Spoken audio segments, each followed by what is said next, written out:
प्रिय विद्यार्थियों नमस्कार। आज हम आपको अलाउद्दीन खिलजी के राजत्व सिद्धांत की मुख्य विशेषताओं के बारे में बताएंगे। अलाउद्दीन खिलजी के राजत्व सिद्धांत की जानकारी हमें मुख्यतः जियाउद्दीन बरनी के तारीख़ फिरोज शाही से प्राप्त होती है। अलाउद्दीन का राजत्व सिद्धांत बलबन के राजत्व सिद्धांत पर आधारित था। अलाउद्दीन खिलजी के राजत्व सिद्धांत की प्रमुख बातें निम्नलिखित थी।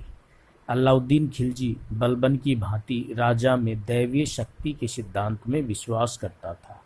वह सुल्तान को पृथ्वी पर ईश्वर का प्रतिनिधि मानता था। उसका मानना था कि अन्य मनुष्यों की तुलना में सुल्तान में अधिक बुद्धि होती है, अतः उसकी इच्छा ही कानून है। अलाउद्दीन खिलजी इस सिद्धांत में विश्वास रखता था कि राजा का कोई संबंधी नहीं होता और उसके अधिकारी उसके सेवक के समान होते हैं। अलाउद्दीन खिलजी अपनी नीतियों के निर्धारण में किसी भी वर्ग का हस्तक्षेप स्वीकार नहीं करता था। उसने अमीर वर्ग व उलेमा वर्ग को भी नीति निर्धारण में हस्तक्षेप की अनुमति नहीं दी।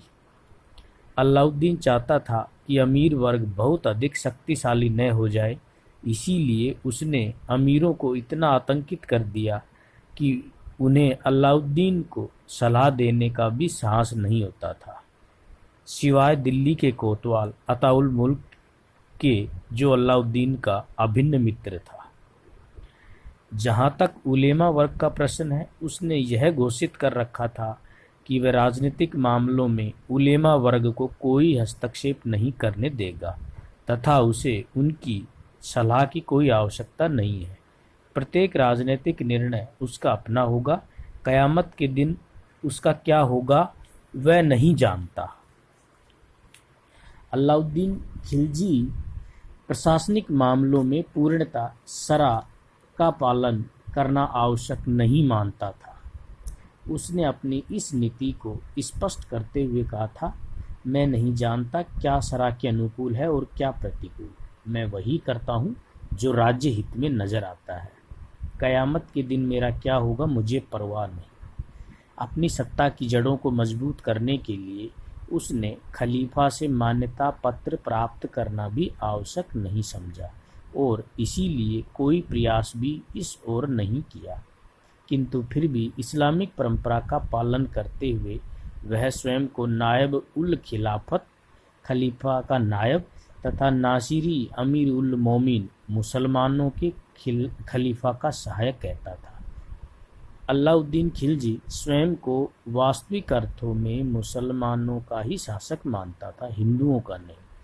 अतः एक शासक के रूप में वह केवल मुसलमानों के प्रति ही उत्तरदायी था। उसने हिंदुओं के प्रति दमनात्मक नीति अपनाई। हिंदुओं के प्रति क्या नीति रखी जाए, इस प्रश्न पर अलाउद्दीन ने बयाना के काजी मुबीसुद्दीन से सलाह ली और उसके अनुसार हिंदुओं के प्रति अपनी नीति का निर्धारण किया। इस प्रकार अलाउद्दीन का राजत्व का सिद्धांत कठोर नियमों पर आधारित था। धन्यवाद।